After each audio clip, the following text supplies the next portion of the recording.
প্রিয় শিক্ষার্থী বন্ধুরা, আমরা গত একটি ক্লাস দিয়েছিলাম HTML এর উপরে। HTML এর যে কোডগুলো আমরা জেনেছিলাম, যে বেসিক যে HTML এর কিছু কোড আমরা ওই দিন দেখিয়েছিলাম প্রথম যে ক্লাসটাতে। তো এখন আমরা যেটা জানবো যে HTML এর আরও কিছু কোড সম্বন্ধে জানবো, যে আমরা ইমেজ কোডটা জানবো এবং তারা কীভাবে লিঙ্ক করা হয় একটা পেজের সাথে অন্য পেজটা এই কোডটা জানবো। চলুন আমরা স্ক্রিনে গিয়ে সেটা আরও কিছু বেসিক কোড জেনে নিই। তারপরে আমরা যেটা করব, একটি টেবিল সম্বন্ধে কীভাবে একটি টেবিল ক্রিয়েট করা হয় HTML এর কোড দ্বারা, সেই বিষয়ে আমরা জানবো। চলুন শিক্ষার্থী বন্ধুরা, আমরা আজকে সার্ভারে চলে যাচ্ছি দ্রুত, কারণ ভিডিওটা বেশি লং করব না, কম সময়ের মধ্যে আমরা ভিডিওটি শেষ করতে যাচ্ছি।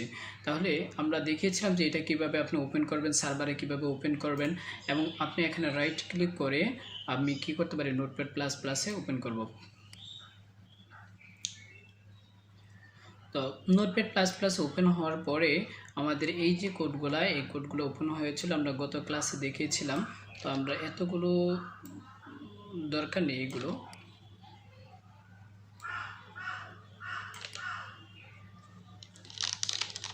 মনে করতে পারেন আজকে আমরা একটা ম্যাজিক দেখব, যে ইমেজ কোডটা আমরা কেটে দিলাম। কেটে দেওয়ার পরে আমরা এই ইমেজ কোডটা আবার এনে দেখাবো। তো আমরা যদি মেন সার্ভারে গিয়ে সেটা আমরা রিলোড দিই, দেখি পেজটা কীভাবে হচ্ছে। এভাবে হচ্ছে।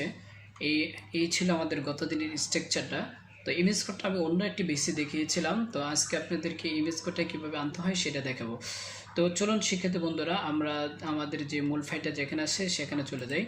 যাওয়ার পরে এখানে দেখুন একটা ইমেজ এনেছি। তো আপনারা এরকমভাবে এখানে এই যে এই ফাইলের সাথেই একটা ইমেজ এনে নেবেন। যদি অন্যখানে নিয়ে যান তাহলে আপনারা হয়তো ইমেজটা কী করতে পারে না, সাফন নাও করতে পারে। সেজন্য আমি এই ফাইলগুলো রিমুভ করে দিচ্ছি, এগুলো আমার দরকার নেই। তো এই ইন্ডেক্স ফাইল আর একটি ইমেজ আপনি অন্য কোনো ফোল্ডারে অথবা কোনো কিছুতে নেবেন না।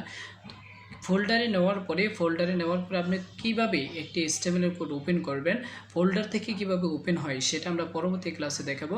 তবে আজকে আমরা যেটা দেখাতে যাচ্ছি, যে একটি ফোল্ডারের index.html অথবা HTML এর যে ফাইলটার সাথে যখন কোনো ইমেজ থাকবে তখন সেই ইমেজটা কীভাবে ওপেন হবে সেই বিষয়টা আমরা আজকে দেখাবো।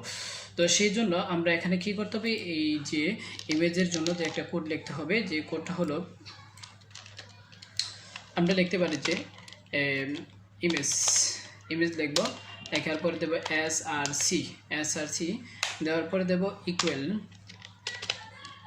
আন্ডারস্কোর, আর কিছু না দিলেও চলবে, তবে এখানে একটি অল্টার এটা কেন দিচ্ছি তাও আমরা বলে দেবো যে এটা কেন দেওয়া হচ্ছে। এটা সোর্স ইমেজ, তারপর বলছি তো আমরা src মানে হলো সোর্স। এই সোর্স ফাইলটা আমরা কোথা থেকে আনছি, আমরা দেখুন যে ইন্ডেক্স ফাইলের সাথেই আমাদের কি আছে, ফাইলটা আছে।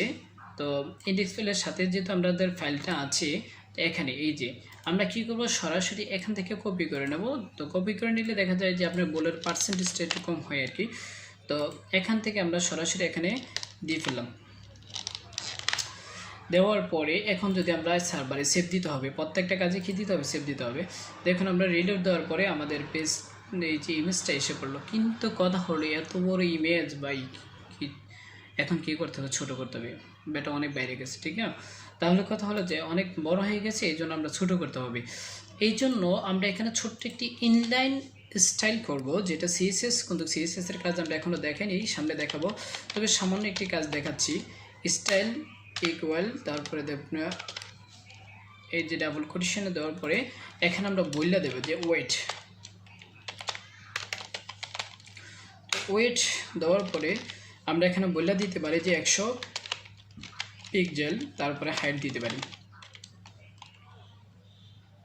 তো হাইট দেওয়ার পরে আমরা এখানে বলে দিচ্ছি তাও 100 পিক্সেল। দেখুন কত বড় ইমেজ ভাই, কত ছোট হয়ে গেল। তারপরে আমরা যদি এখানে সার্ভারে যাই, এখানে যদি রিলোড দিই, কি চমৎকারভাবে ইমেজটা ছোটো হয়ে গেলো। আপনি চাইলে আরও বড় করে দিতে পারেন। আপনি যদি এখানে হাইট ওয়েটটা আরও বাড়াই দেন, যেমন আমরা এখানে 100 দিচ্ছি ওয়েট, আমরা যদি এখানে 200 দিই তাহলে আরও বড় হয়ে গেল। এইভাবে করে আপনি কি করতে পারেন, HTML এর একটি ইমেজ কিভাবে আনতে হয় সেটা আমরা দেখালাম, যে একটা ইমেজ কিভাবে আনবেন। আর একটা কোড দেখাবো এই টিউটোরিয়ালের মধ্যে। নেক্সট আরেকটা টিউটোরিয়াল হবে, সেটা হবে আমাদের কিভাবে আমরা একটি টেবিল ক্রিয়েট করতে পারি সেটার উপর দেখাবো। তো আমরা একটি লিঙ্ক ক্রিয়েট করব। লিঙ্ক বলতে আমরা এক পেজে থেকে অন্য পেজের যে রিলেশনশিপটা এটা করব। তো আমরা এখন HTML এর যেই একটি পেজের সাথে অন্য পেজের কীভাবে লিঙ্ক করা হয় সেটা দেখাবো। আমরা যদি এখানে একটি কোড লিখি, যেমন রিগ ইনিশিয়াল স্টার্ট আমরা www3 স্কুল এটা লিখতে পারি, কারণ এই যে আমরা কিভাবে কিসের জন্য এই যে কোডটা আনলাম অথবা এখানে কিসের জন্য এটা দেওয়া হলো সেই বিষয়টা আসলে জানা দরকার। W3 স্কুল কি? W3 স্কুল হলো এমন একটি ওয়েবসাইট যেখানে HTML এর আপনি সকল ধরনের কোডিংগুলো পাবেন। আবার এখান থেকে কোডগুলো নিয়ে আপনি কপি করে কাজ করতে পারবেন, কোনো সমস্যা নেই। আপনি PHP জাভা থেকে jQuery থেকে আরও অনেক কোডগুলো এখানে তারা সার্ভারের মধ্যে ইনস্টল করা আছে অথবা রিস্টোর করা মানে স্টোর করা আছে, আপনি ওইখান থেকে এনে ব্যবহার করতে পারেন। তো এখানে তার W3 স্কুল দিতে পারেন অথবা www. আপনি facebook.com দিতে পারেন, google.com দিতে পারেন, এরকম আপনার নিজের ওয়েবসাইটের লিঙ্কটা সরাসরি কপি করে এখানে দিয়ে দিতে পারেন। এখন কথা হলো এখানে এটার মানে কি? এটার মানে হলো যে আমরা এখানে পুরোটা কেটে দিলাম, নামটা যদি কাটটা দিই তাহলে কি আসবে দেখুন। আসলে কথা হলো যে আপনি এই যে নামটা দিলেন, ঠিক আছে, আলাউদ্দিন মনে করেন ITT দিলাম, তো এই যে নামটা দিলাম এই নামটার উপর লিঙ্কটা হবে। দেখুন আমরা এখানে যেটার মধ্যে যে লিঙ্কটা দিলাম এটা হবে। এখানে যদি আমরা যাই, এখানে ক্লিক করি, দেখেন এখানে একটা লিঙ্ক আসছে, এখানে যদি ক্লিক করেন আপনি সরাসরি W3 স্কুলে চলে যাবেন। তো কথা হলো যে আমরা W3 স্কুল দিতে চাচ্ছি না, মনে করেন আমরা অন্য কোনো লিঙ্ক দেব। তো অন্য কোনো যখন লিঙ্ক দিতে চাবো তখন আমরা কি করতে পারি, এখানে যাব, যাওয়ার পরে এখানে www. আমরা যদি এখানে বলে দেই google.com, এখানে নাম দিয়ে দিলাম আমরা। এটা যেহেতু ম্যানুয়ালভাবে আসলে এটা দেওয়া ঠিক না, আমরা গুগল দেব, গুগল দিয়ে সেভ দিলাম। সেভ দিলে যদি আমরা এটাকে যদি আবার দেখি এখানে কি আসে দেখি আমাদের পেজের মধ্যে, তো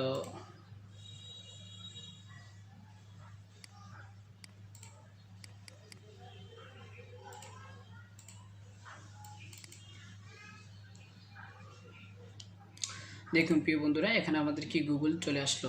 তাহলে বোঝা গেল তো আসলে আপনি একটি লিঙ্ক ক্রিয়েট করতে পারতেছেন। আজ এই ভিডিওটি এতটুকু পর্যন্ত আমরা একটি ইমেজ কীভাবে আনলাম, ইমেজটা কীভাবে ছোটো করলাম এবং কীভাবে লিঙ্ক করা হয় একটি পেজের সাথে আরেকটি পেজে, এটি দেখালাম। তো এইগুলো প্র্যাকটিস করুন। পরবর্তী নেক্সট ভিডিওটা আসছে যে কি how to create table by the using the HTML coded. So see you the next video. Thanks for